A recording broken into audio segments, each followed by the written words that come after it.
the shadow is something that reminds you to not lose yourself and to not lose yourself into like work, losing your passion and creativity, losing your emotions, right? There's a very important passage in Hardboiled Wonderland where the shadow talks to the body. They are in the city, I guess, and he visits the shadow, and he's like, because that was written during the economic bubble in Japan, and he's like, the people living in all these busy towns only work, and they don't have anything on their mind. They don't have any emotions. They only have stress, and they need, the stress is like their fuel to go on and live. But who are we if we don't have any creativity or emotions inside our heads, right?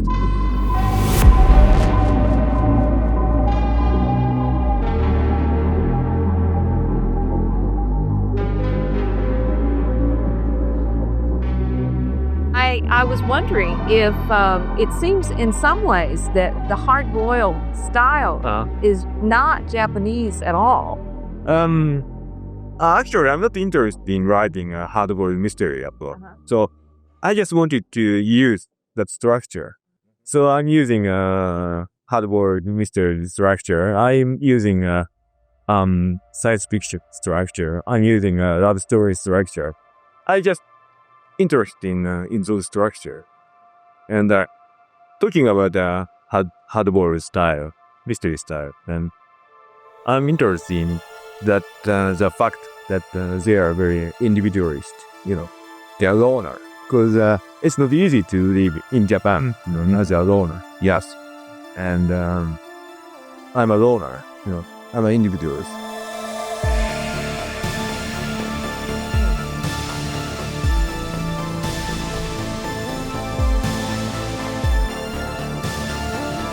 You are now experiencing the nectar of time.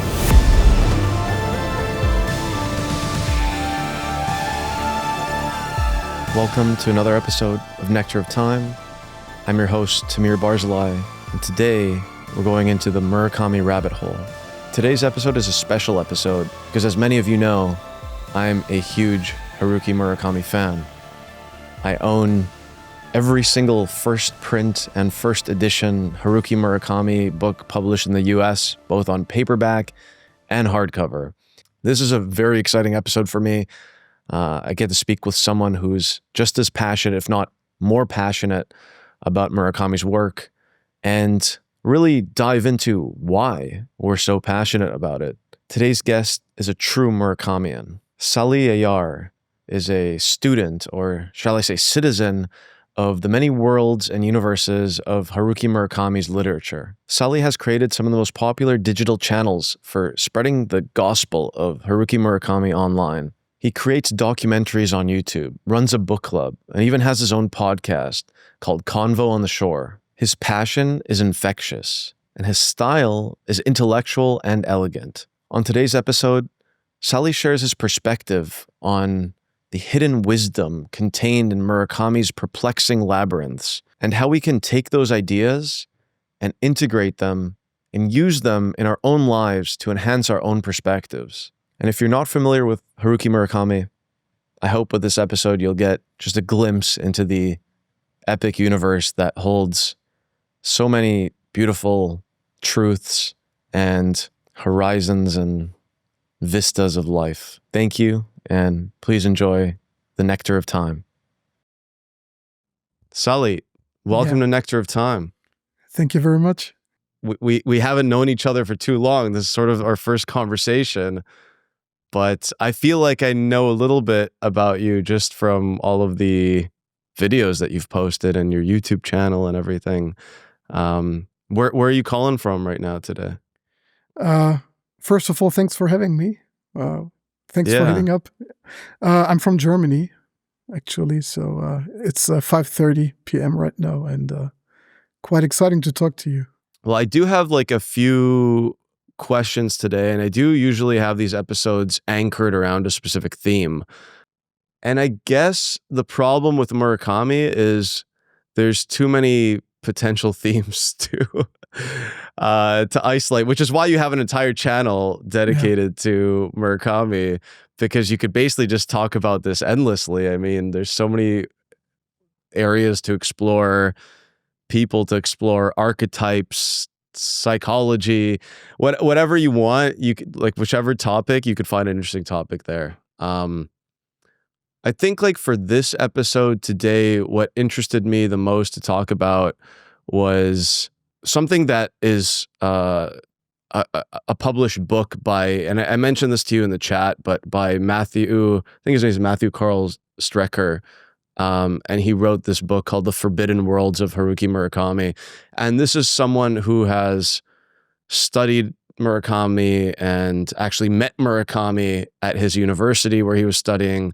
I can't remember if that was in the 80s or the 90s, but he's sort of been around. He's met all the translators like Jay Rubin and Philip Gabriel and Alfred Birnbaum and like all the names, right?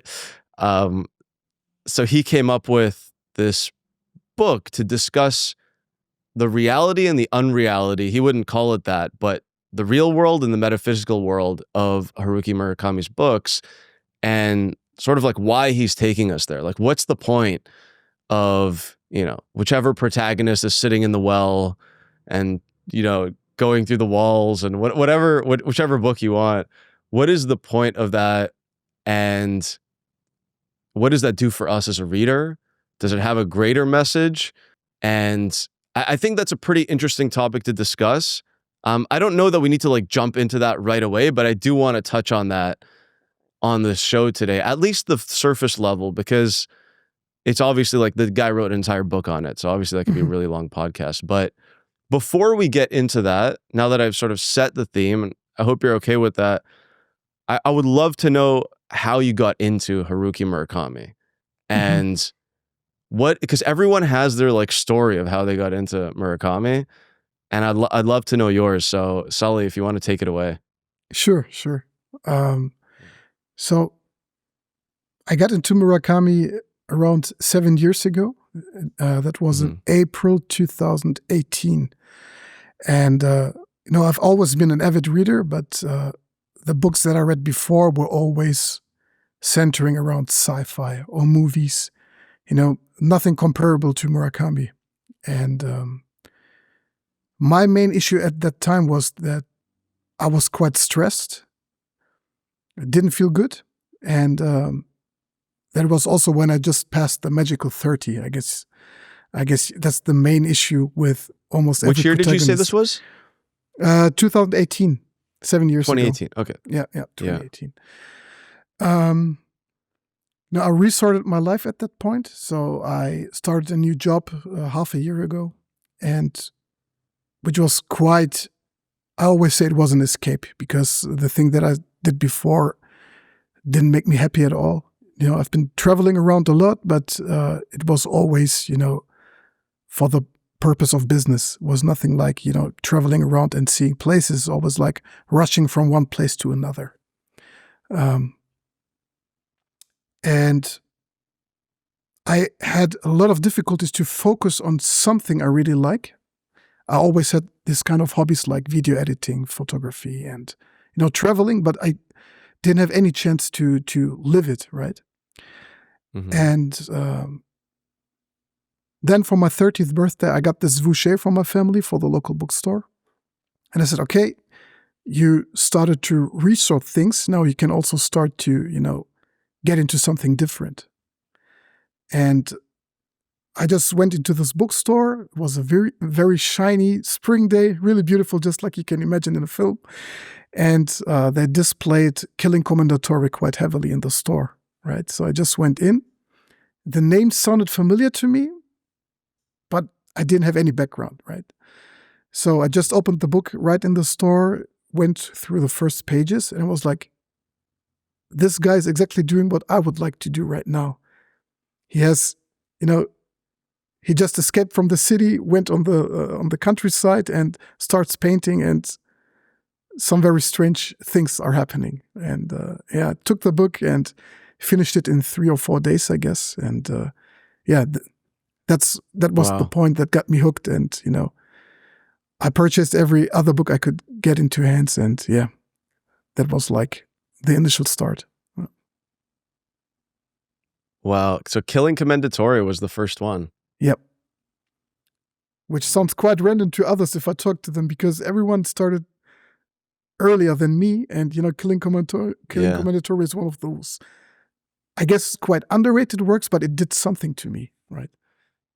Yeah, it definitely did not get a good review from critics when it came out, but I personally found it to be incredible. I mean, I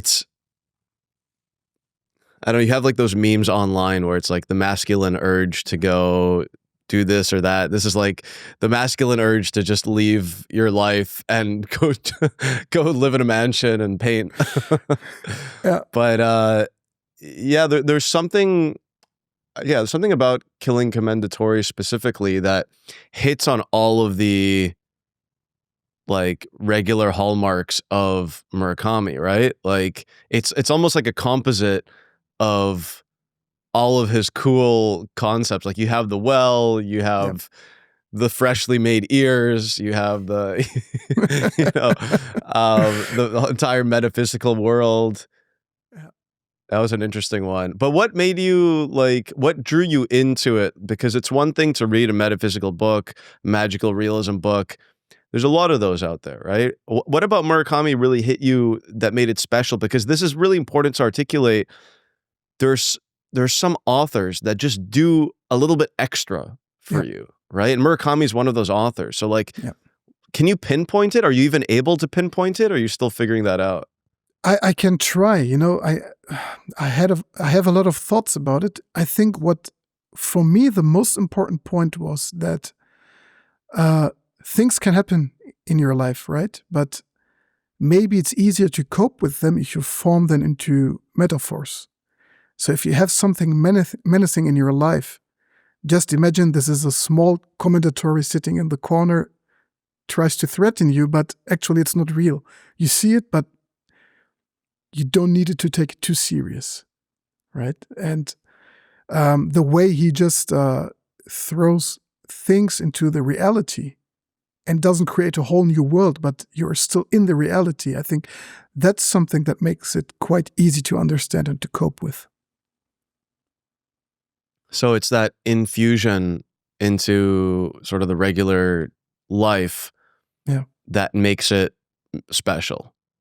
Yeah, just imagine if you watch stuff like Star Wars or Lord of the Rings, which create a whole new universe, you always have this barrier in front of you because you can't enter this world. But if you have something like this, like the magical realism, which just has the regular environment that you are used to, makes it easier to imagine. That's the thing that stuck with me. Yeah, interesting.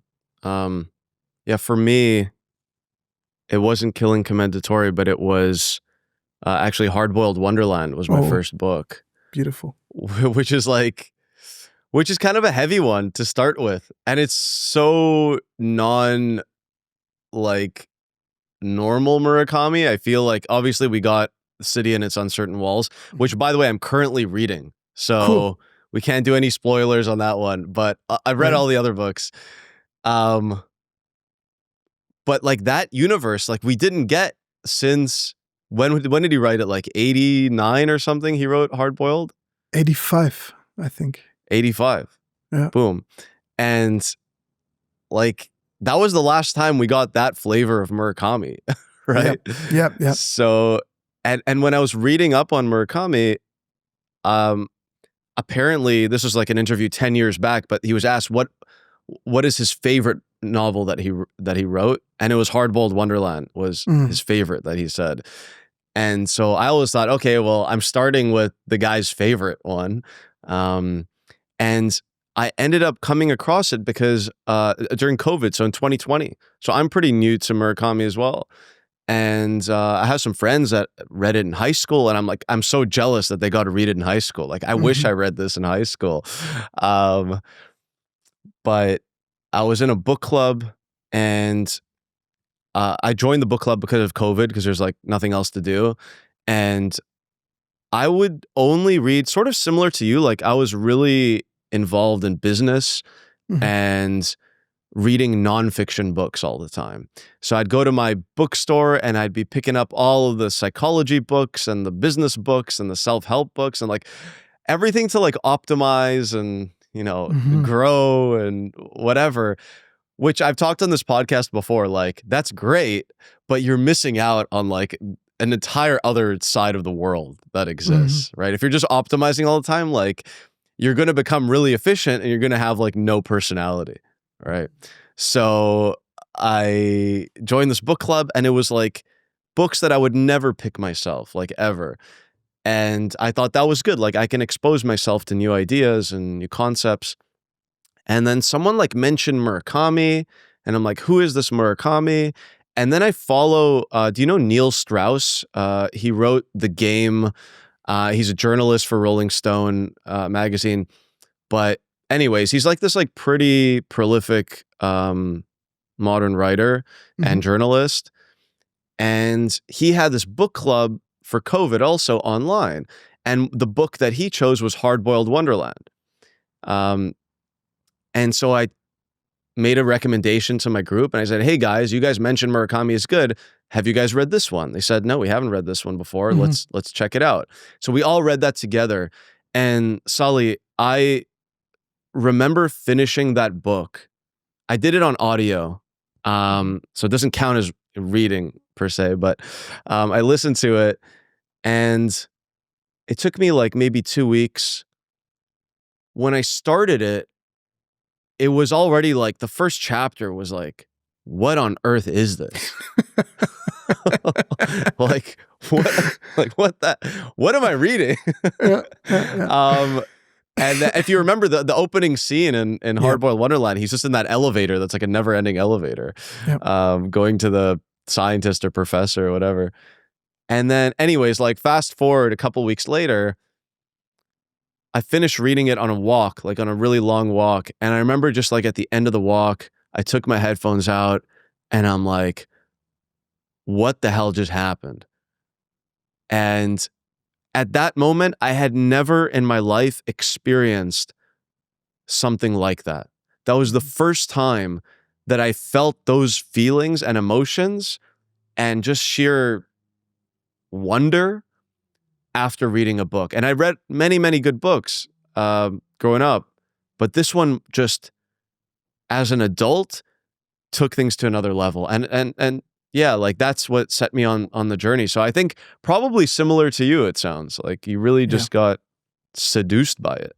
Yeah, totally. And may I ask you how your feeling was exactly when you finished it? Did you feel sad or melancholic or something in between? Or because when I finished it, I was a little bit sad to be honest. What were you sad about? When the shadow talks to the protagonist, and I don't remember it very clearly, but it was like this hard goodbye, which made me really, really sad. And I read it in winter, so I think that's when the depression kicked in. But yeah, I don't know. Yeah, I wonder if I can see here. I mean, we can't really spoil it too long, but I'm trying to see if I can, because the last chapter I think is. Well, I got it here, but I need to translate it from German in my head. So,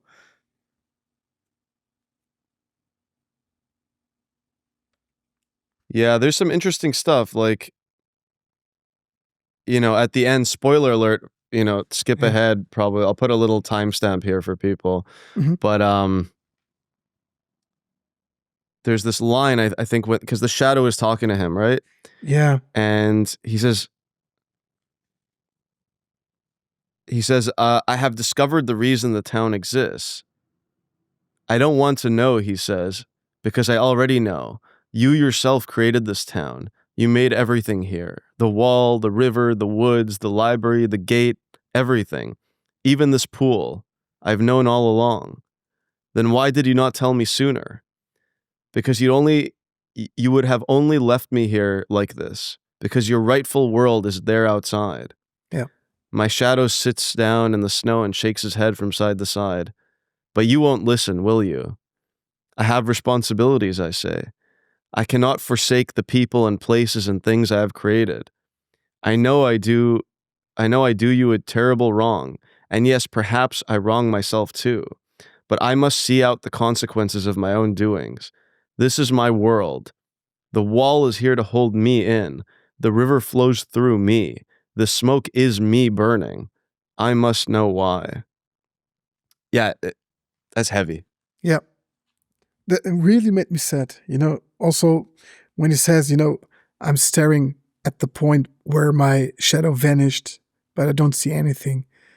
And I was like, I wish you all the best. I kind of liked you, but, that's what the shadow said. And I was like, man, he's talking about so many things here. Identity, self-confidence, imagination. Yeah. Yeah. Yeah. It's a deep book. Like, that's what was really incredible about it. Like, it's not, Murakami also sometimes gets some flack and some criticism for, which I think is very misguided. People get fixated on, oh, he writes women so shallowly, and he's too fixated on sex and this and that.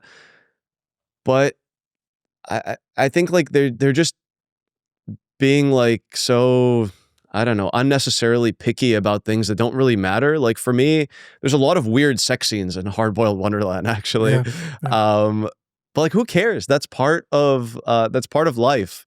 And we know that the reason these women are sort of written in a shallow way is because they're not actually women, are they? Like, these are Jungian animas, essentially, that are popping up in his dreams as essentially conduits of messages. Like, it's like in Greek mythology, you have like a god that appears to send you a message, like an Athena in the Odyssey, for example. She appears to Telemachus in a disguise in order to send him a message to say, hey, you need to go find your father, Odysseus. And I find that the women in Murakami's books have the same the same purpose, right? Mm-hmm. Purpose is to go send the protagonist a message to either discover something outside or inside of himself. Most of the time it's inside of himself. But I'm curious about your thoughts on that. Yeah, I think he has the stamp. Like, no matter how he writes women, he will always be labeled as sexist or doesn't matter. In some parts, I can agree. For example, in 1Q84, there are some unnecessary passages, but that's fine. Still, Aomame is a very strong character, and still it's coming out of his pencil, right? So he can write good characters. Right. And you always need to differ. Is he telling the story from the perspective of a man, maybe of a young man, like in Norwegian Wood? Are these the thoughts of a young man? Or is it told from the perspective of a grown man or from a woman herself? You really need to differ. I would never say that he is sexist, because the characters in his books are always very rich and strong, and they have the backgrounds, and they don't need to be like, they don't need certain passages to be strong or to stuck inside your mind for a long time. Right. If you can differ, you can still enjoy his books for a very long time, right? So in 1Q84, there are some difficult passages, but most of the parts are totally, I would say, unproblematic. Right. Yeah, I would agree. Yeah, that you can find problems if you want to look for problems, and if you go with the benefit of the doubt, which is what I usually go with, which my book club used to hate me because I would always go in with benefit of the doubt for every author that we read. Because I read books with such awe. I'm like, wow, I don't even know how you came up with this stuff. I'm just impressed that you were able to put a book together. Like, I find it very difficult to critique novels, even novels that maybe I don't really like, because I just know the effort that has gone into it. And I'm like, okay, even if I don't maybe necessarily, it's not my taste, it's difficult for me to like rate a book, honestly, like less than 3 stars out of 5. Same. Yeah. I'm like, dude, maybe this is probably like really good. Maybe I just don't get it, but it seems really good. Yeah. So I guess like moving on, and before, yeah, like, because there's a lot more deeper topics, so we can get deeper, but I just want to bring it back for a second, back to your YouTube channel. So for those that don't know, well, you probably would have known with the intro, but just to get a bit more deeper into it, Salih creates these like mini documentaries and videos on YouTube highlighting stories and highlighting Murakami stories. I think you also run like a Facebook group for Murakami as well. Yeah, I support the group as an admin, but it's not my own group. Yeah. Okay, gotcha. But at the very least, like you're involved with these Facebook groups. I'm a part of like 2 or 3 Murakami Facebook groups. There's also a Murakami subreddit that I follow. Yeah. You've added to this ecosystem of Murakamians, if you will, and I'm just wondering, like, why does this exist? Like, why are we all looking for this? Like, we can go read the books. Why do we want more? Like, I'm curious about feedback that you've received, and also what made you compelled to create a channel and like make these long form, some of these documentaries like almost an hour long. So like, what compelled you to do that, and what do you feel compels all of these other people to like participate in all of this?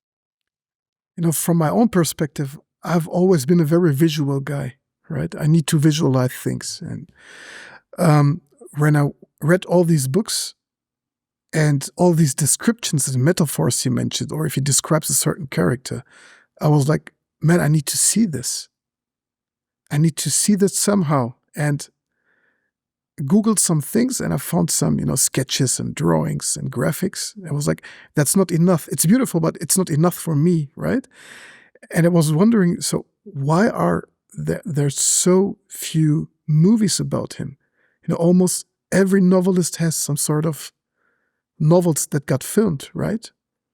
But in Murakami's world, it's always like short stories that get a movie release. But, the very major projects are just books, which is beautiful, because I think if we only rely on movies which can't capture everything that a book captures, we're lost, right? We need books. But still, this universe he has created amazed me in a very, let's say, specific way. And I've always been into films and filming myself and filming stuff and travels. And I said, why not combining this? Because when I read a book, I'm always like, I need to do something with it. Either I need to talk to someone about it, but, I don't have many Murakami fans around me, so just online, but not in the real world. And I was like, I need to do something with it. Why not try to capture the essence of one book?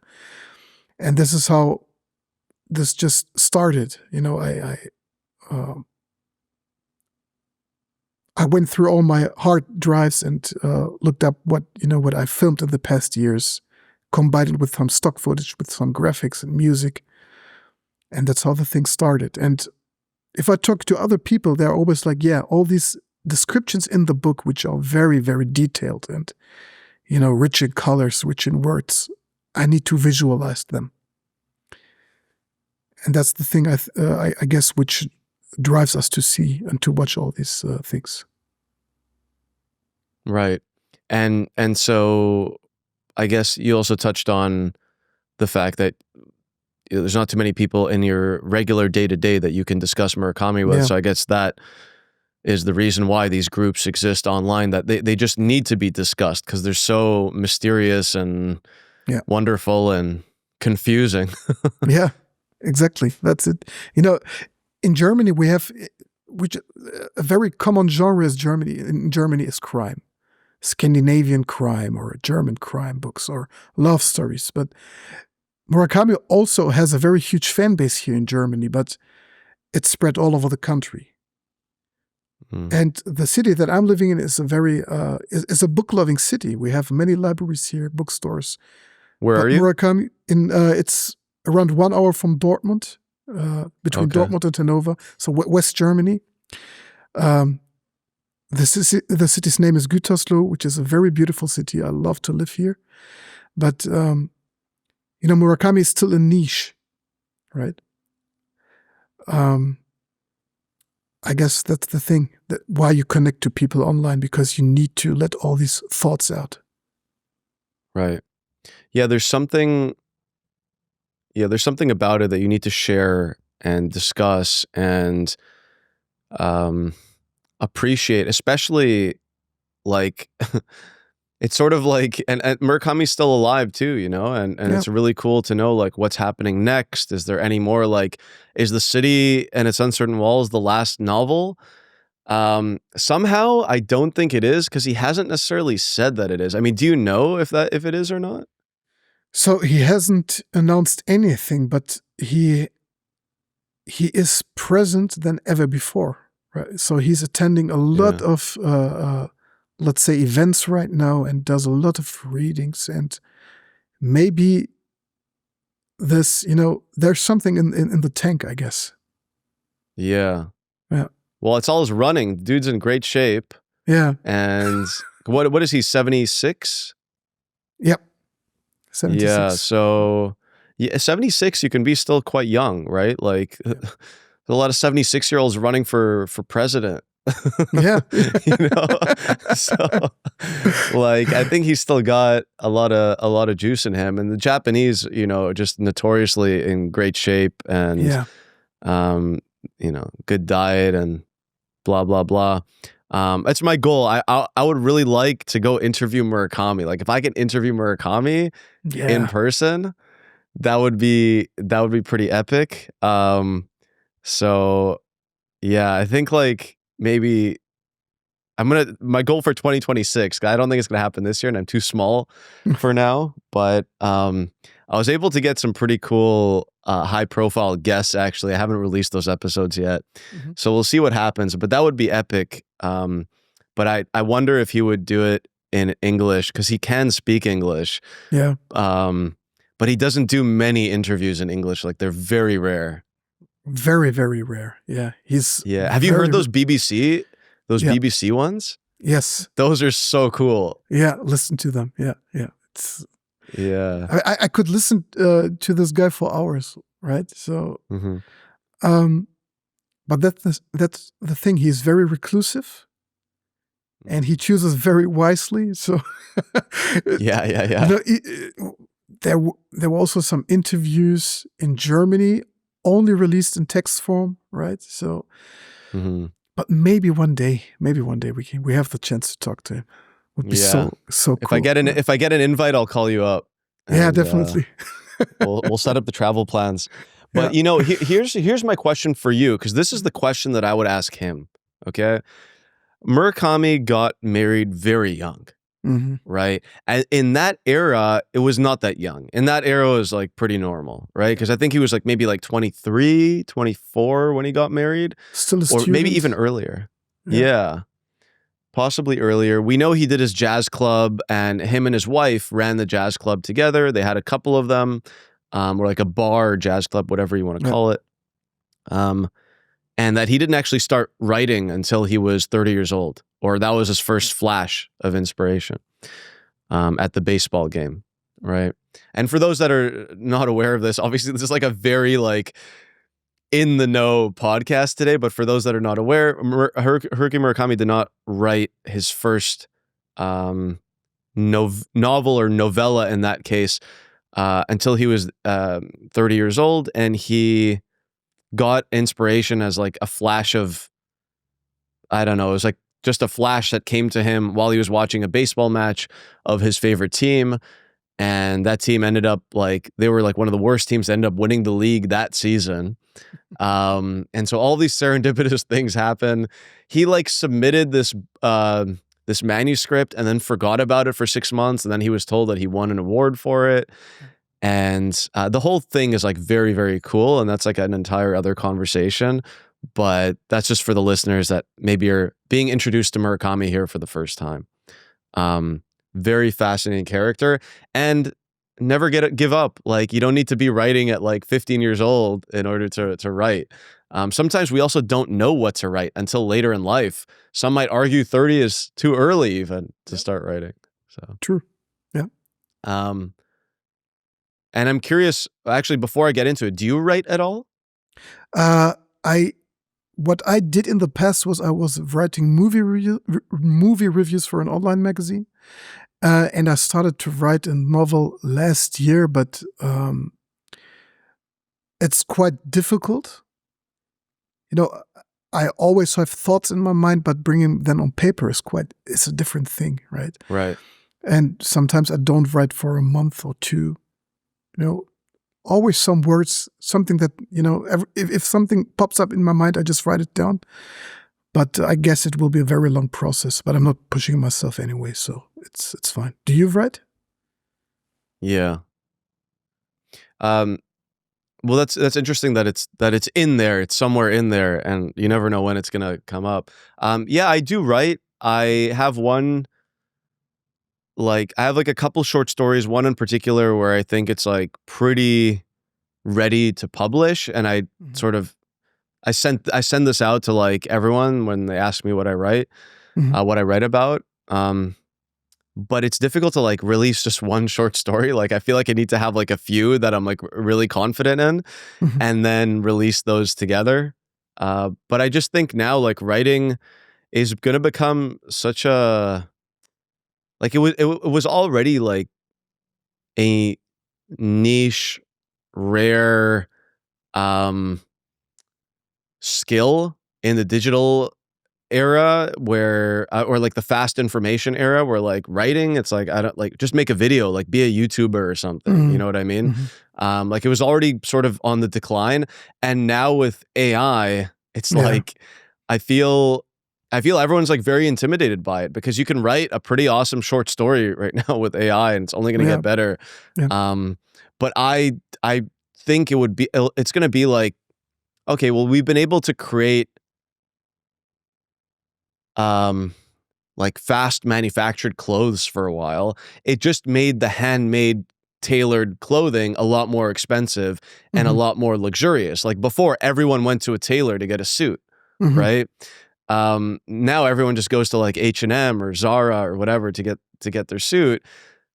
So I think it's going to be like that, where the vast majority of content is going to be AI generated, but then every once in a while you're going to want to read like that handmade, human-made stuff, and that's going to be like a delicacy for the mind.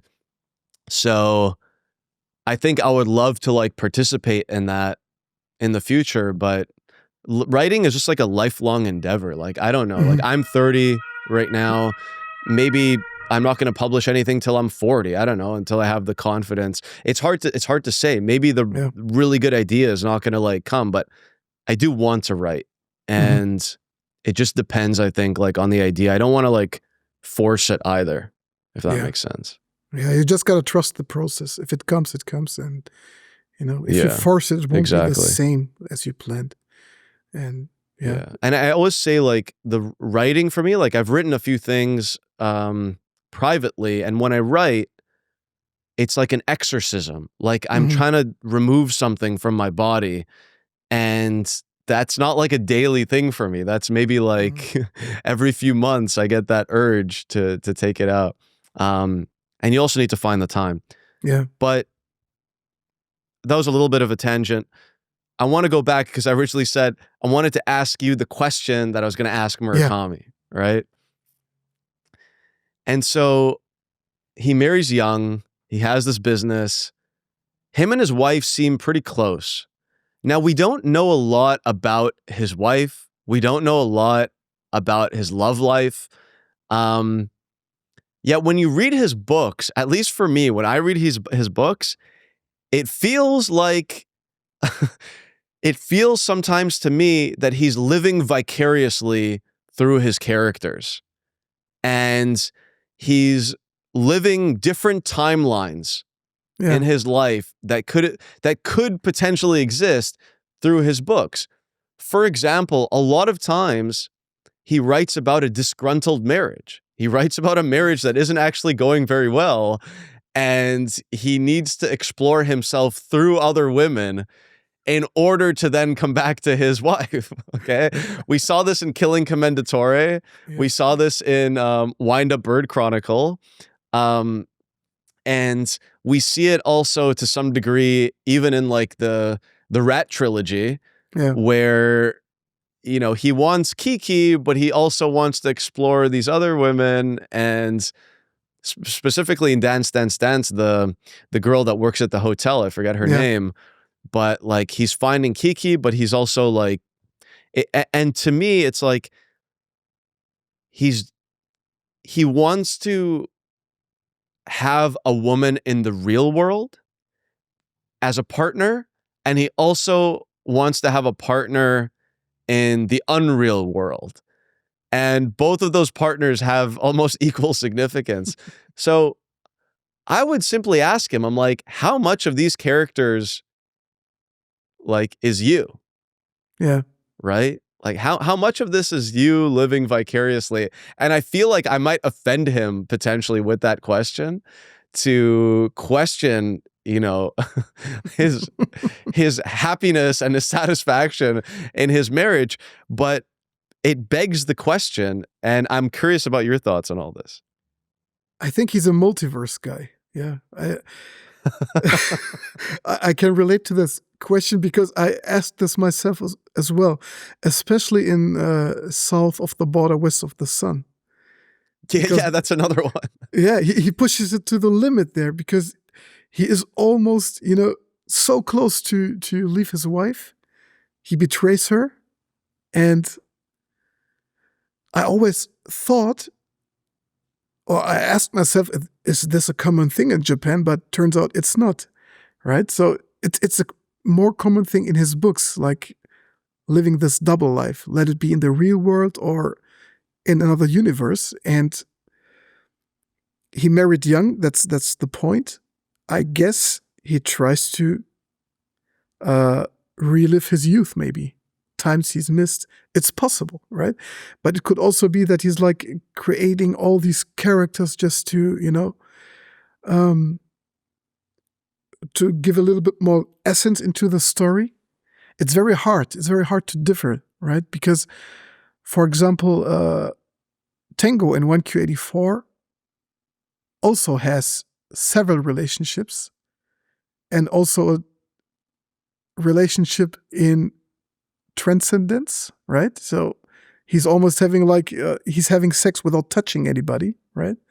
And Aomame gets pregnant without touching her, and it was like, what is this, right? So, which also happened in Killing Commendatore. Yes, yeah.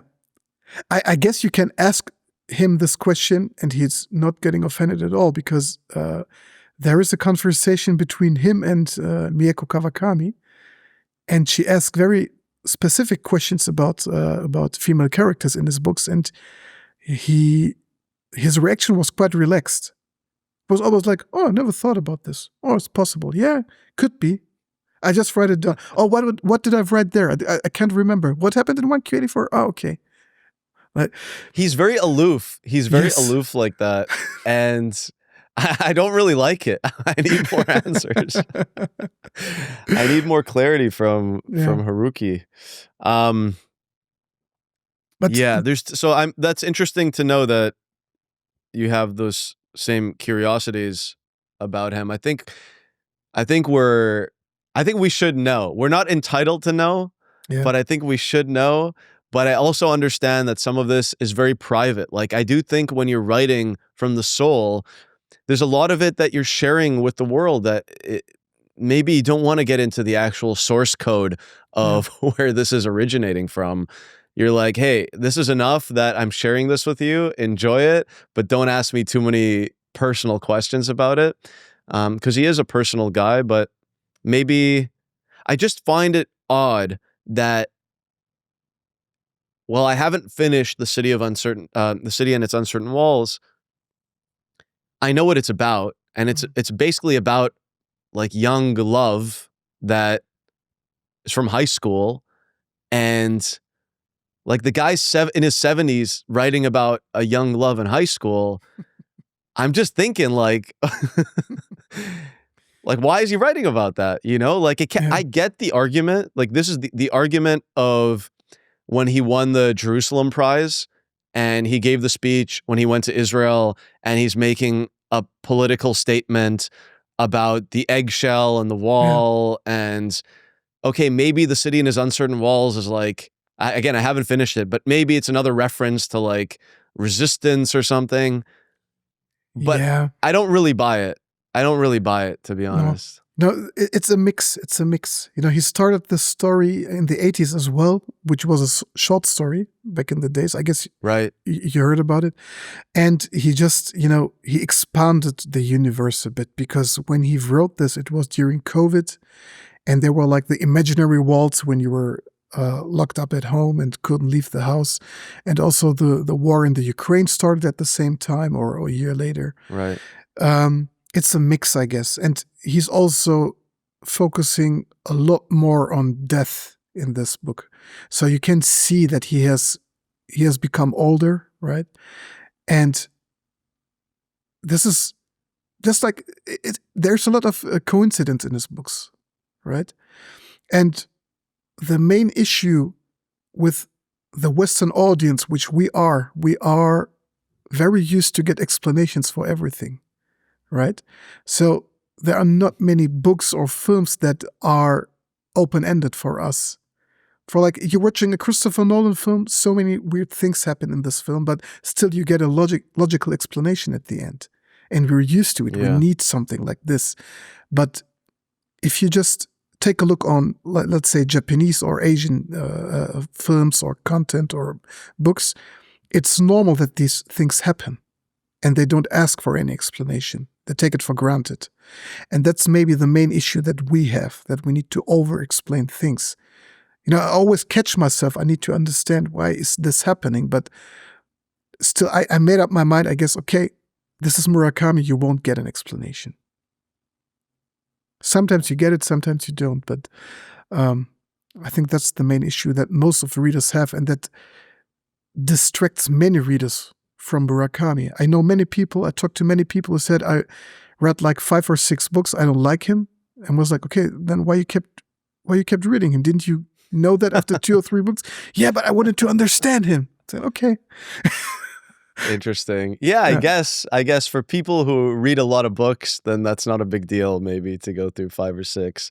I actually know someone who recently she painted for me. It's my friend Zoe. I'm going to do a podcast with her actually about specifically 1Q84 and also art. And she's this really amazing artist. And she created a mural for my studio here. Cool. And while she was doing the mural, she was listening to 1Q84. And which was extra cool because now I can say the mural was somewhat inspired by 1Q84. But there actually is like glow in the dark 2 moons that at nighttime they light up, and you have like a big moon and then the smaller green moon. Oh, beautiful. Which is so unnecessary, but it was pretty cool. But she's big on books. She reads a lot, and 40 hours. That's how long 1Q84 is, right? Yeah. It's just, it takes you to another universe, right?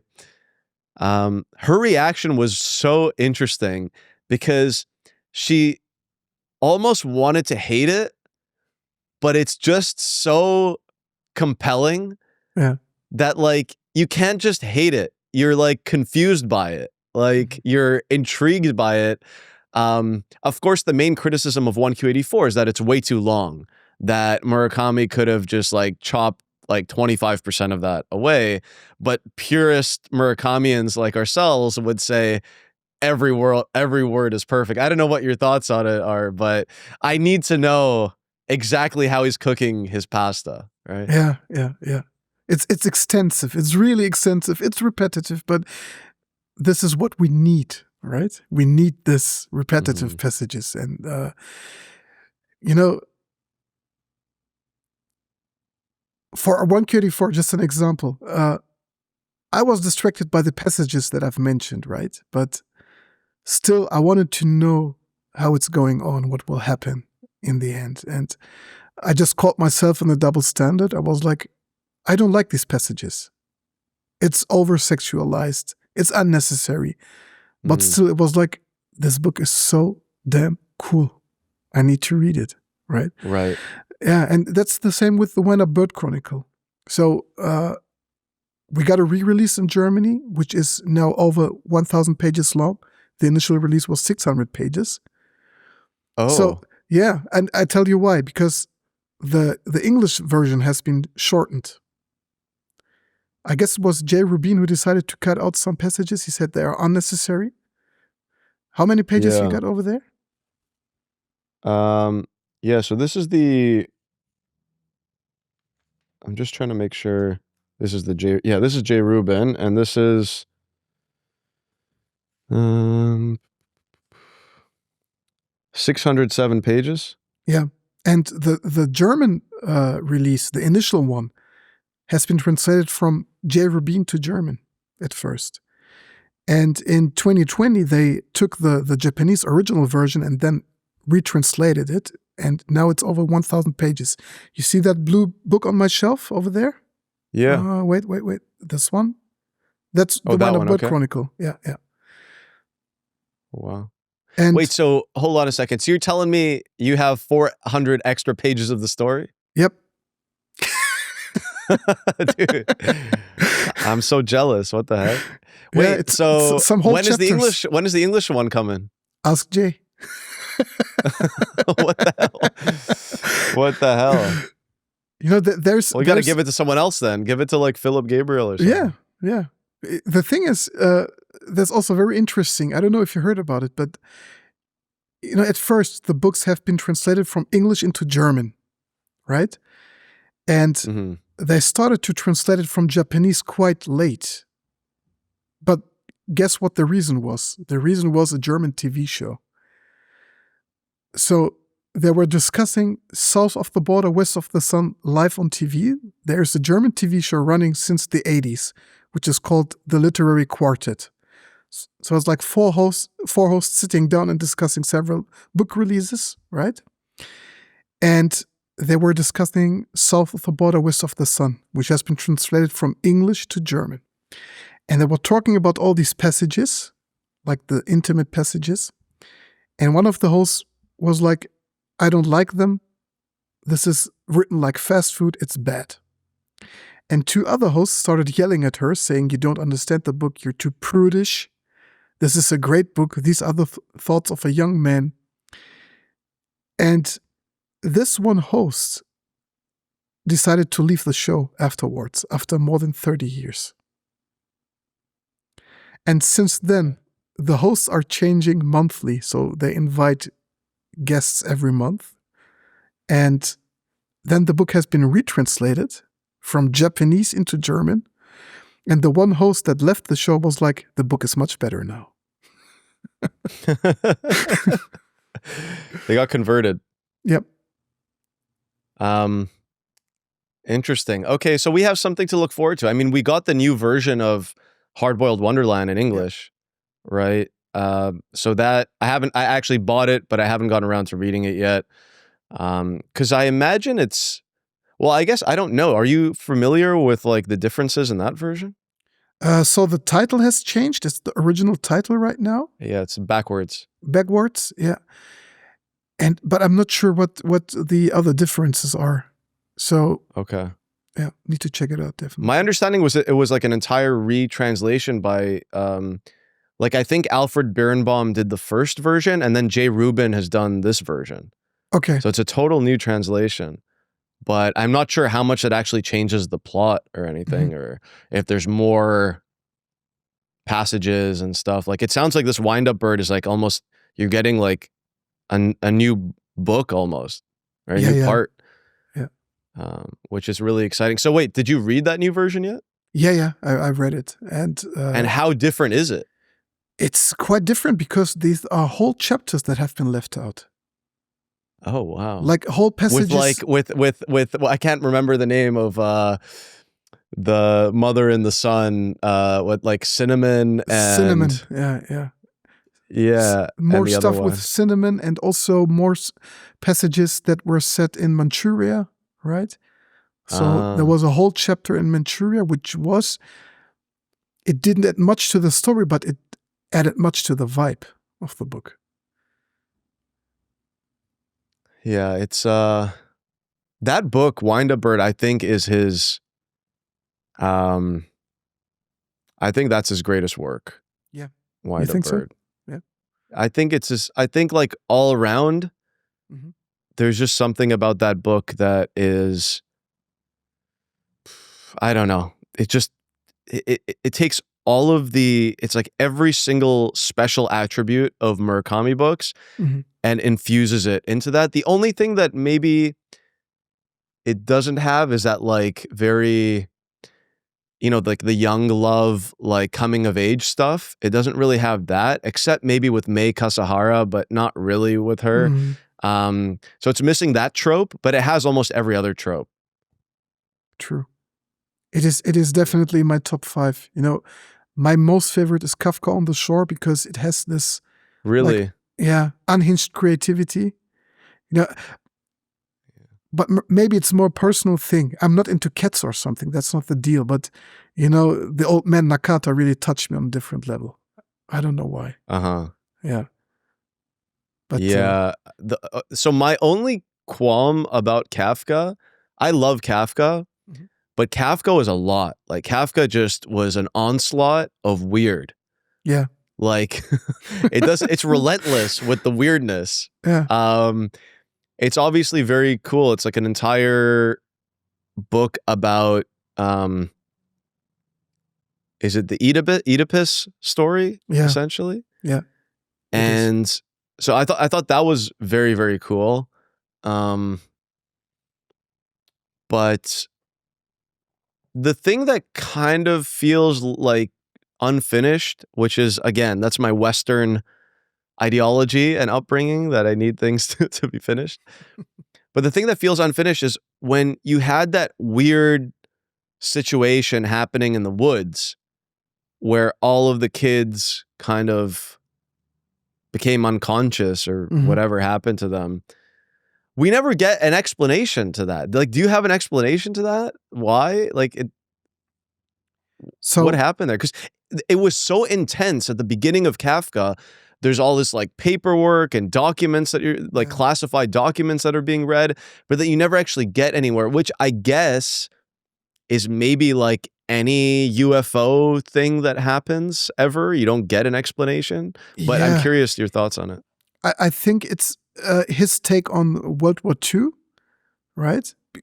Some sort of attack from the clouds, right? From warplanes, because he uses this theme in the Wind Up Bird Chronicle as well.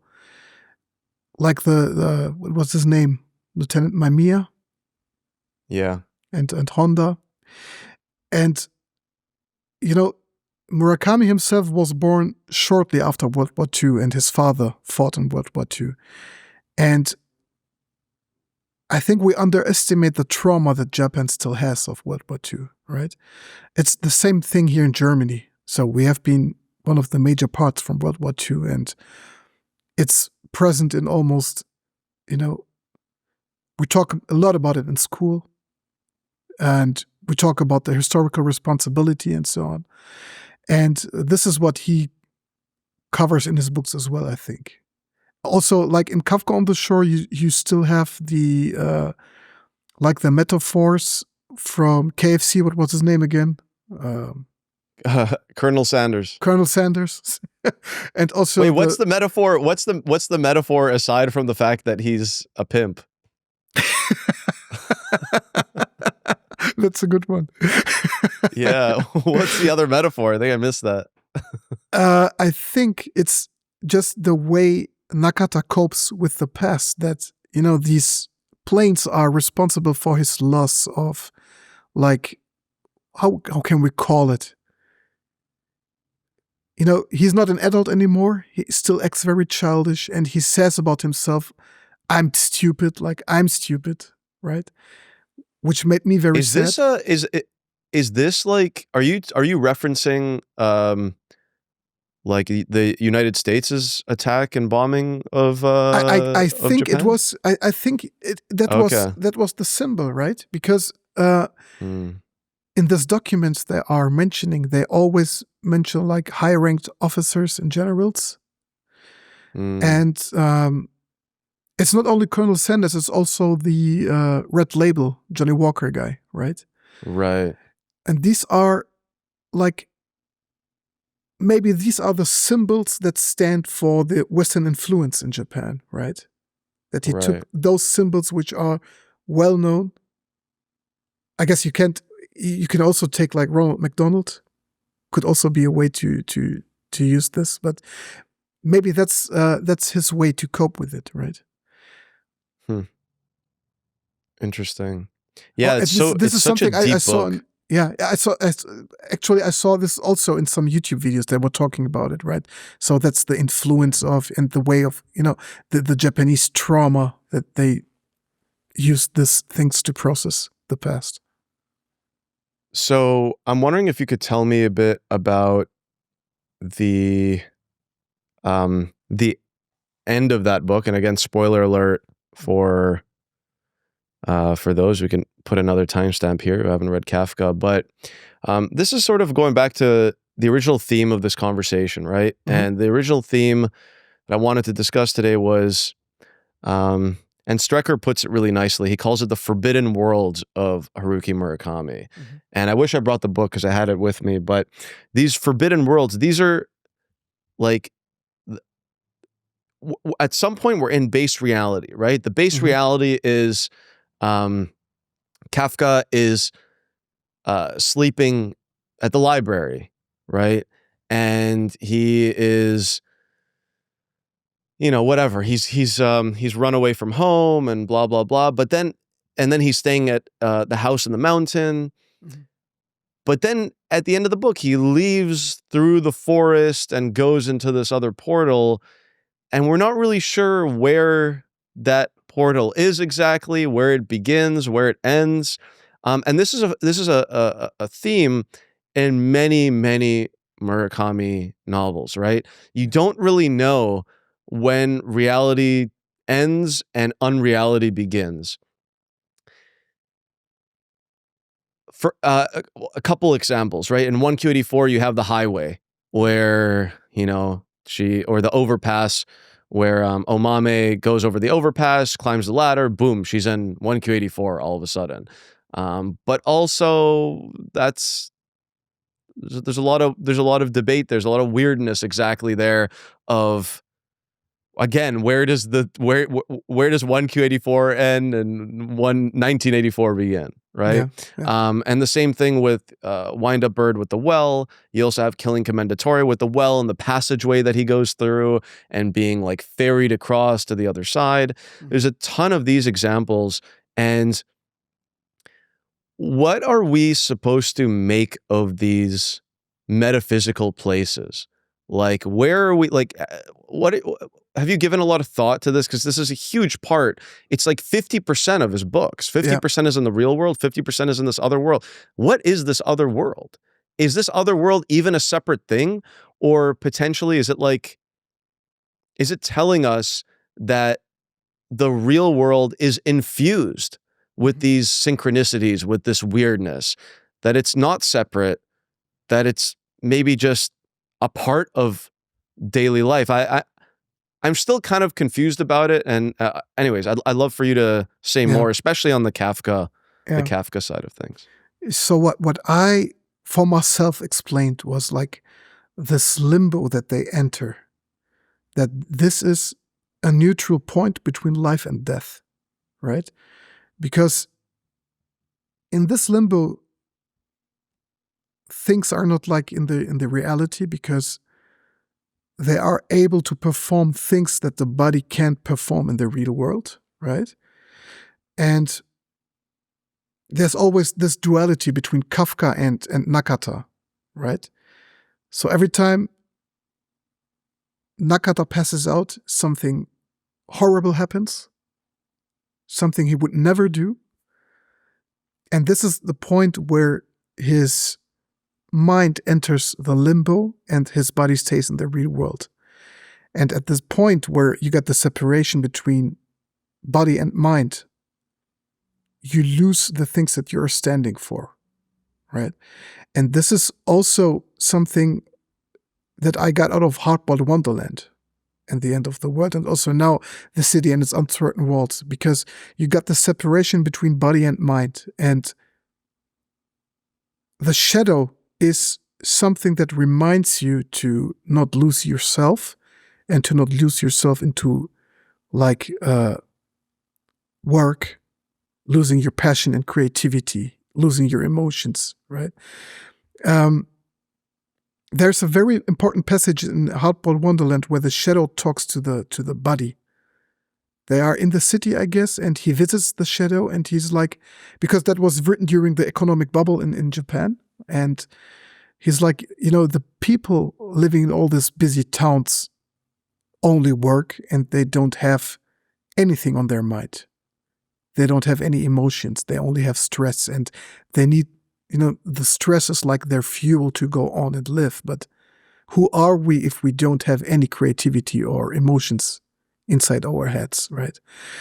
And again, on Kafka on the Shore, it's a little bit different, but it's also very hard to explain it. I sometimes have struggles to put it into words, but you have the theme in Kafka, like Kafka and Nakata are somehow connected, right? Mm-hmm.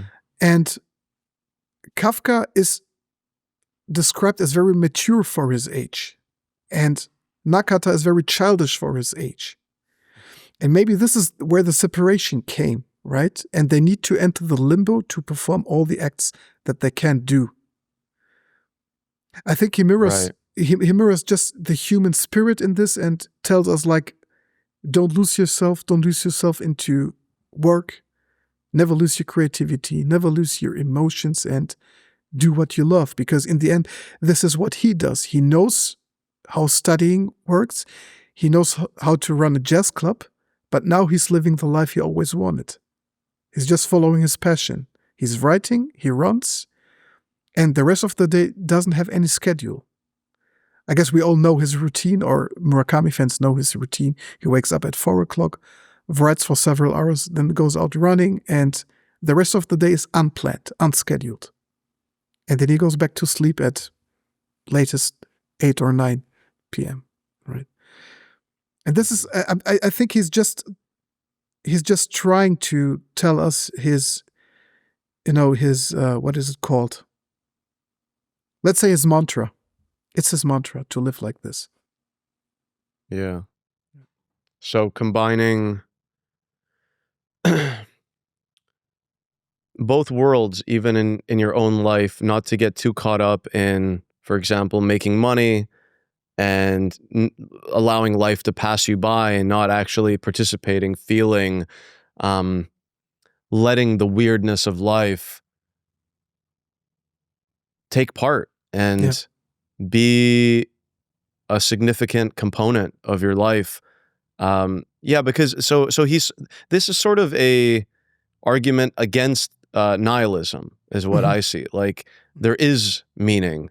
You have to allow the meaning to come in. Don't block yourself away from it. At least that's what I got from it. And specifically because he's a huge fan of Jung. Like, Jung is like all over his literature. And Jung is not a nihilist. Like, he wrote that famous essay on synchronicity, and he tracked all the weird things that happened to him in his life and believed. I'm not really prepared today to do a deep Jungian Murakamian overlay, but they both believed in this like collective unconscious and the connectivities, as if it's sort of like an iceberg, and everything above the iceberg is like connected somehow beneath the iceberg to one another, which is why he has all these tunnels and these wells and these portals, even like the Dolphin Hotel, going up into the rooms and the hallways and stuff. Like there's this underlying infrastructure of connectivity that Murakami taps into that Jung describes as like, I think Jung calls it unus mundo, like one world where everything is connected to one another. And that gives hope. Like, I think ultimately that's the message, that don't feel it's like an argument against your existential crisis. You're going to have that existential crisis if you get too caught up in the regular, mundane, boring, which is why, like, he takes characters like in Wind Up Bird and has the cat disappear and then has the wife disappear. And it's like, this guy's life was about to be just become totally like lost to obscurity.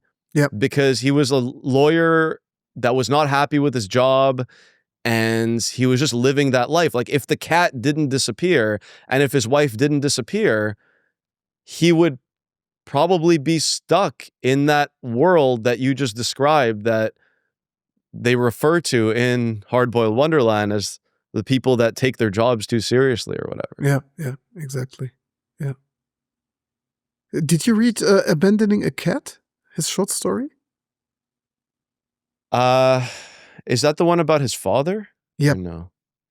No, I don't think I fully read that one, because that's not in one of his short story collections. That's like that was like submitted to the New Yorker or something. Exactly. It's an online story, and it's not really a story. It's more like he's telling a story from his past. And they had a cat at home, and one day they just decided to leave it at the beach, and they leave it there, and they drive home, and once they arrive home, the cat is already back, and they can't explain why.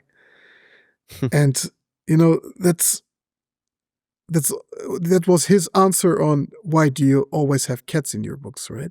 I mean, the cat always is very present in Japanese history and media, like the waving cat, the story of the Maneki Neko, right? And but I think his real fuel was this happening with the cat and his father, right? So he hides a lot of personal things in his stories. He's not telling too much, but I think many things of his past find their way into his novels at the end. Coping with the war and this cat, and also like Tango's final meeting with his father. Right. Yeah. That you think that reflected his own reality a little bit? I think so. Yeah. There are more influences than we think there are. Yeah. Yeah. Well, there has to be. He has to be pulling them from somewhere, right? Like, there's only so much that he's getting from his like day-to-day life. He has to be pulling it from his past somewhere, most likely. Yeah. But he's really just such a remarkable writer, and a very different writer than so many others. There's a lot of great writers. I love reading many other authors, but there's something about him that just keeps drawing me back over and over. And I haven't done a lot of the rereads yet. I'm going to get to the stage soon where I'm going to start rereading things, but I just finally finished the Rat trilogy. Cool. And finished Dance, Dance, Dance. And I thought Dance, Dance, Dance was incredible. It's definitely in the top 5 for sure. I love it. At least in mine. I'm curious. I want to get to what your top 5 actually looks like. But before that, in Murakami's, the way he describes a lot of his characters, like, they're very imperfect. They have a lot of problems. Tango, for example, I mean, is just like, dude is not in shape. Things are not going well. He's balding. He's getting migraines. He's got a lot of trauma. Yeah. But all of his characters seem to be these like passive, imperfect people. Do you think that's just to appeal to the general population, that like, hey, these are not superheroes, these are regular everyday people? Or is there something else going on there?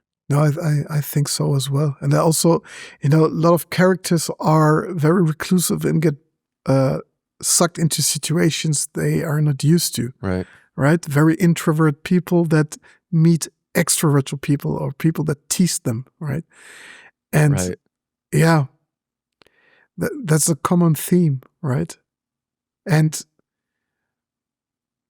I don't know if he does it because he just is like this himself, or if he just thinks that this is a good opportunity to, create these situations that happen in the end. Mm-hmm.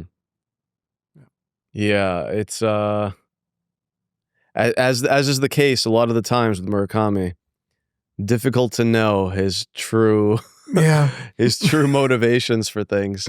Okay, I want to know your favorite scene in any of his books. Phew,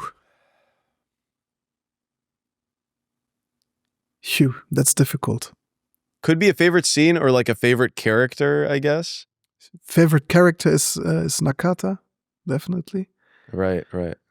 Favorite scene could be, favorite scene is Tamaru and Ushikawa in 1Q84. That's so badass. I love this. That was crazy. Yeah, I know there are much more beautiful scenes in his books, and I love Sputnik Sweetheart. I love The When a Bird Chronicle. I love 1Q84. Kafka on the Shore is my most favorite book. But I don't know why. This it's very organic. It's badass, and it's at a point where you are very thrilled to know what's going on, and then this character just comes in, and Ushikawa has always been a threat in the book. You were somehow afraid, right? And then just Tamaru pops in and was like, you know what? I'll bring this to an end right now. Sorry for this, but you got no chance. Yeah. So. The plastic bag, too. The plastic bag. Don't take it personal. It's just business, right? Yeah. And yours? Yeah, that was really cool. Yeah. One thing on Ushikawa, I remember listening to so 1Q84 is 3 books in one, essentially, right? And in Japan, it actually came out in volumes. And when I was listening to the audiobook, I didn't realize that it was 3 books. Mm-hmm. I was just listening. So when the second book started, I thought, oh, okay, it's just like a second book. And then when the third book started, it actually switches. So you have the Omame chapter narrator, then you have the Tengo chapter narrator. And on the third book opens with the Ushikawa chapters. And now you're getting those chapters mixed in.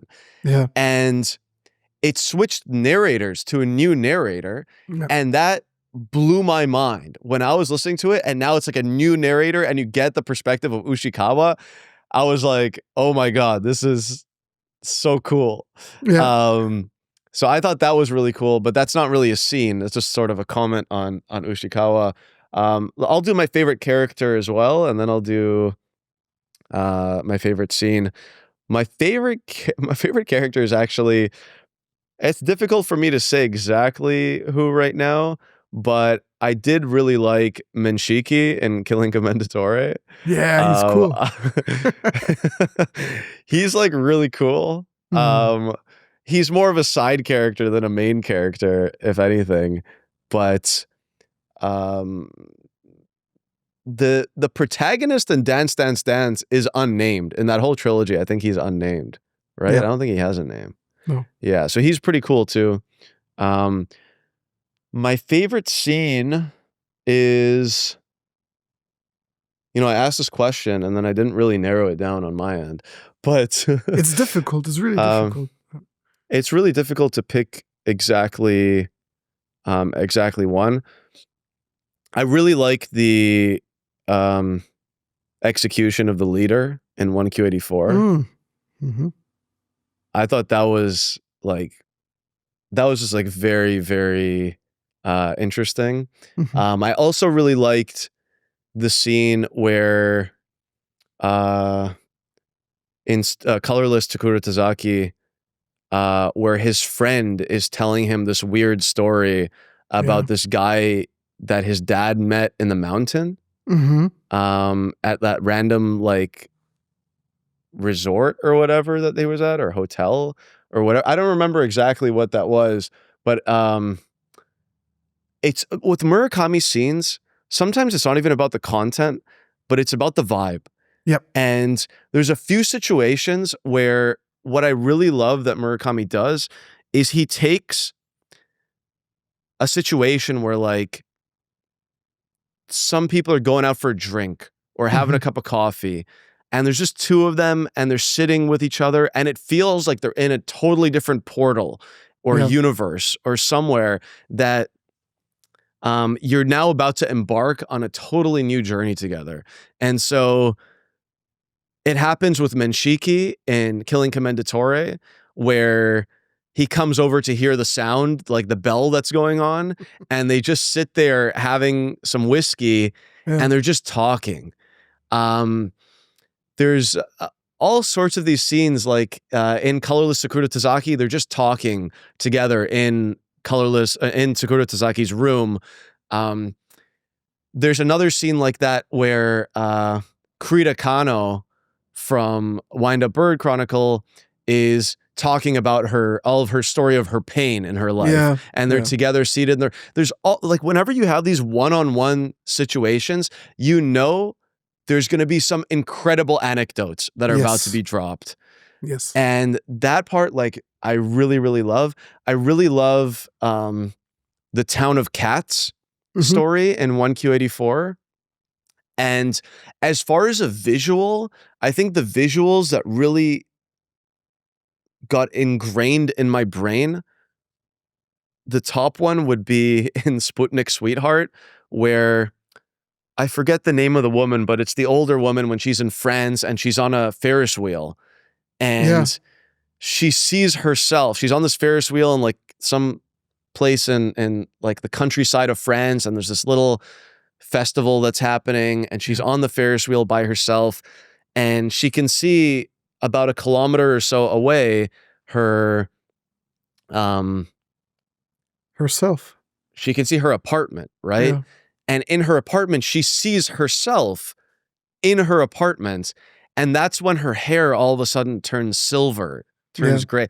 There's these very weird, I don't even know what to say about it, but in Sputnik Sweetheart, you have a lot of those, especially when he's on the islands. All of a sudden, he hears like a pan flute in the background, and he goes chasing after that. Like, that has stuck with me to this day. Like, whenever I hear a pan flute, I'm like, and especially when I was in Greece, oof. Because I could go on a whole tangent about this. And he just asked you, like, hey, what's your favorite scene? But I can just go on and on and on. There's so many incredible moments that just stick with you, and you can't get over it. You can't shake it. They're just there. You carry with them, like the scenes in Murakami novels, you carry with you in your backpack for the rest of your life. Exactly. Like, you can't drop them, some of these scenes. Yeah, exactly. Absolutely. Yeah. Every time I see a Ferris wheel, I see Miu, right? Miu. Yeah, exactly. Yeah. I just read this passage last week again when I was in Greece. And, but still, it's very layered, right? So I don't know if we can talk about Sputnik Sweetheart right now, but, he covers themes of, like, let's name it, it's rape. It's an out-of-body experience. It happened to her, and she tries to cope it with the metaphor of the Ferris wheel, right? And he knows how to pack things. He knows. And in a very, very, how can we call it? It's a very creative way he does it, right? So the dialogues are always very organic. When people talk to each other, it's like they're talking about weird stuff, but still it's very realistic, right? Just like if Kay talks to Sumire in Sputnik Sweetheart, they are totally different, right? But the dialogues are just, it's beautiful to read them, and that's the Murakami vibe. Same for Dance, Dance, Dance. It doesn't have a plot at all, but still it has a plot.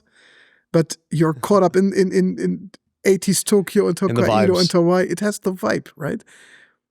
Now, when I read Dance, Dance, Dance, I always have music in my mind. I have like night sky in my mind, like Like this is watching Tokyo from a distance in the night, right? Yeah. It's a beautiful book, and people hate it. Most people hate Dance, Dance, Dance because they say, yeah, what's the point of Dance, Dance, Dance? It's like, the point of Dance, Dance, Dance is just do it. do whatever you can. So I'm based in Vancouver, Canada, and there's a lot of used bookstores here.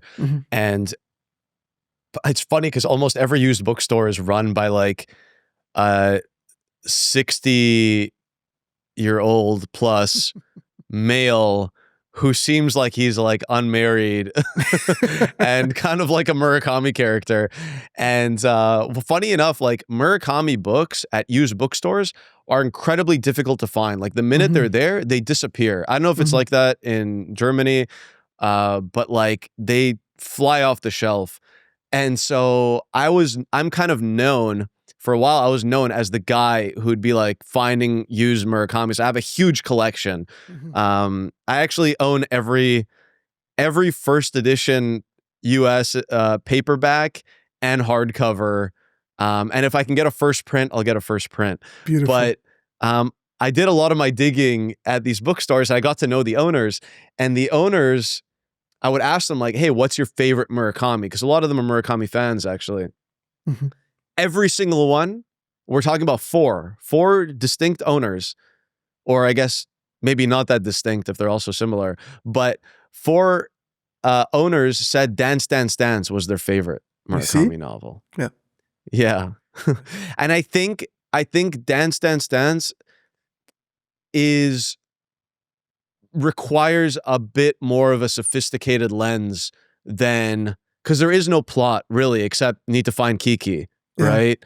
But because of that, it just becomes more of an internal plot where you're just in the labyrinth that is the psyche of the protagonist, right? Yeah, definitely. Well, we can obviously talk for hours. I want to wrap with your give me your top 5. I'm just curious about your top 5. But then also I want to know your favorite short story of his, because the short story world of Haruki Murakami is arguably, in some, you could make the argument that they're even better than his novels. Some of his short stories are incredible. Like they also leave an imprint on you. I just can't forget some of his short stories. But yeah, go ahead. So it's very difficult. I can do a top 5, but I need to do some honorable mentions if it's fine for you, right? But if I need to name a top 5, it's Kafka on the Shore, 1Q84, Hardboiled Wonderland. Now it's getting very difficult.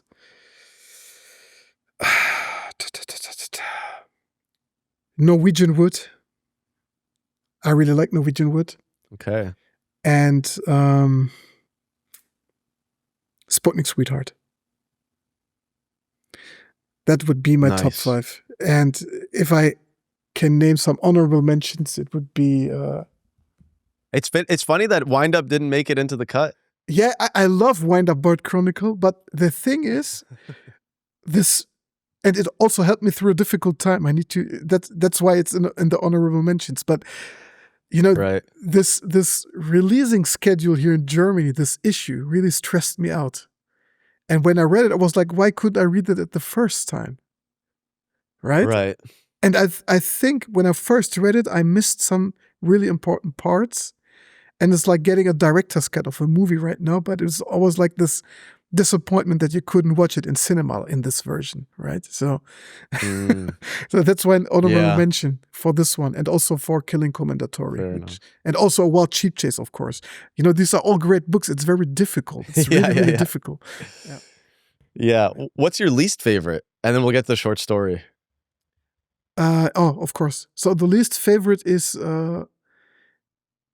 Can we also include short story collections, or does it need to be novel? Yeah, sure. Then it's first person singular, because it is okay, but you know, I think there are some stories that are not that cool, you know. And favorite short stories are, I love Tony Takitani. Have you seen the movie? Yeah. You too? It's not a bad movie. It's cool. It's a good movie. But Yeah. what did you think about? It was a very short scene when they showed him in his student years. Did you see this? Oh, the like early on? Yeah, and it was before de-aging even existed. He had long hair, a little bit of makeup, and put him into some. I feel like that part I don't even remember. Like I remember like that movie felt like more of a it felt more of like a music video or something. Like it's not really because it's but I don't remember that scene in particular because I think the movie itself was not that memorable, but I thought it was like a pretty good rendition overall, and the music was really good. Yeah. But the story is incredible. Like it's a pretty messed up story, honestly. Yeah, it is. It is. Yeah. I like this one. And I really like Landscape with Flatiron is cool because it has this vibe. Oh, which one is that in? It is in After the Quake. Oh yes. Yeah. That was the first short story collection of his that I read. Oh, good start. It's quite good. A good start. Yeah. Yeah, that was a really good collection. Yeah. Okay, sweet. I want to hear yours. Yeah, that's awesome. That's really good to know. Yeah, I mean, quickly, and I don't know if I can put a top one, but I would say the top 1 and 2 is 1Q84 and Hard Boiled Wonderland. Mm-hmm. And then I would go Wind Up Bird and Sputnik Sweetheart. Mm-hmm. And I really like South of the Border. Mm-hmm. Yeah, I really like that one. And honorable mentions I would give to like After Dark. Good one. And Norwegian Wood. Yeah, there's not too many that I hate. Killing Commendatore, I feel is like really, really, really good, but it doesn't really bring me back to reading it. Mm-hmm. And I guess the Rat trilogy is also up in. Yeah, I don't know. It's so hard, man. Like I think like rating Murakami books, if you're a Murakami fan, is basically like impossible. It's like asking which child is your favorite. You know? Yeah. It's true. It's like pretty hard. Yeah. My least favorite book, I'll also first person singular really was just not amazing. I will say that Cream, the first story in first person singular, is one of my favorite Murakami short stories. Yeah, that's a good one. That's true. I really liked Cream. Like that was the fact that he like gets this invitation and then he goes up this like little hill to this concert and then no one's there. And then he just like sits in the park and then, like it was quite good. One of my Sleep is a really, really good short story of his. Yeah. But there's too many short stories. And I think the short stories are like an entire ocean, like of unexplored territory for a lot of people that have like dabbled in Murakami. Mm-hmm. I would even recommend people to start with his short stories because they're like nowadays, I don't think people even have attention spans. So if you recommend like Wind Up Bird, it's like 800 pages or 600 pages. Like, I don't even know how many people are going to read that. But if what I do is if I want to recommend Murakami to people, I give short story collections away and I say, hey, you should read this story. And 9 times out of 10, people are reading it. But if I give a full novel, most of the time they're not going to read the full novel. So that's like a hack for those Murakamians listening to this. Like if you want to convert people, give them his short stories first. And my one like desire is that his publishers can publish some of his short stories individually so that you can give away as a gift a single short story. Like I would love that. If that existed in the world, I think more people are going to read and you'll be able to like give gifts easier. And then I don't know. I think, what do you think about that? Just like short story publications. Yeah, they do this already as an illustrated version. I don't know if you have this, but they do this here in Germany. Oh, maybe not. We have Honey, we have Birthday Girl. Then there is I will send you a link later. There is a collection with several stories, and I know why you don't know them, because the first English short story as an actual illustrated book comes out in October, which is Super Frog Saves Tokyo. Right. Yeah, so I think I heard about that. Vintage will release this one, and in Germany we already have the ones I mentioned. But I think there is. This is a great opportunity to introduce Murakami to other people. Awesome. Okay, I know I said it was the last question, but I have a last question for you, sure. Salih. Go ahead. And this is more of an appeal to, let's say, people that are on the fence about getting into this world of Murakami. They might think it's frivolous. They might think it's maybe a waste of time, that their life is complicated in its own right. Why should I read about some passive Japanese protagonist who doesn't have any conviction in his life and just allows the world to happen to him? Why should people read Haruki Murakami if they're busy in their own life? They have a lot of things going on. Maybe they're going to get something better from reading, I don't know, let's say Atomic Habits or Tony Robbins or one of these books that is very clearly and directly going to, let's say, improve their life.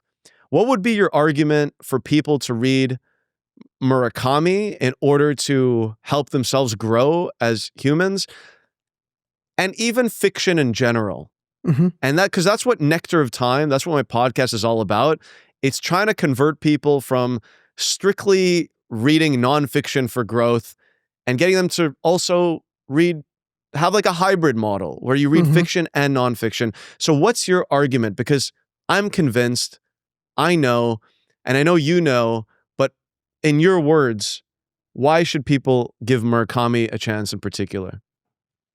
I think the main thing is that reading fiction opens you more perspective than someone does who talks about daily life only, right? Because we're all living in our own world, in our own bubble, and we can try to adopt things that people recommend to us, which is good. It's always good to find a method to cope with something, right? But reading fiction also, maybe it opens up a spark in your mind that, that inspires you to act accordingly by getting all the situations and happenings that maybe don't happen in your daily life, right? And you can always try to adopt metaphors that Murakami writes into your own life. I can only talk from my own perspective. So there were certain people in my life that felt like a threat to me, and it helped me to adopt them into metaphors, and which felt very easy to cope with in the end. You can try to take things easier, right? You can try to adopt maybe the routines his characters have, because I didn't act like I'm acting today, right? I'm taking more time to do things that he describes in his books, right? I reflect a lot more than before. I take my time to cook things. I take my time for practice, for sports. And reading fiction calms you down, right? Because when you read nonfiction, it's always like I read this book and I need to follow all these guides that they've given me. But reading fiction pulls you down from something, and it grants you more time for reflection and more time to try other things. I love it. I think that was beautifully said, and hopefully some people have been convinced. But Salih, I really appreciate your time today. This was really incredible. It's really an enjoyable experience to share Murakami with someone that appreciates him just as much, if not more. You're really doing a great job advocating and building community and showing the world how beautiful Murakami's world is. So thank you for the work that you do. For people to follow you, I think you're at Haruki Murakami Art on most places, right?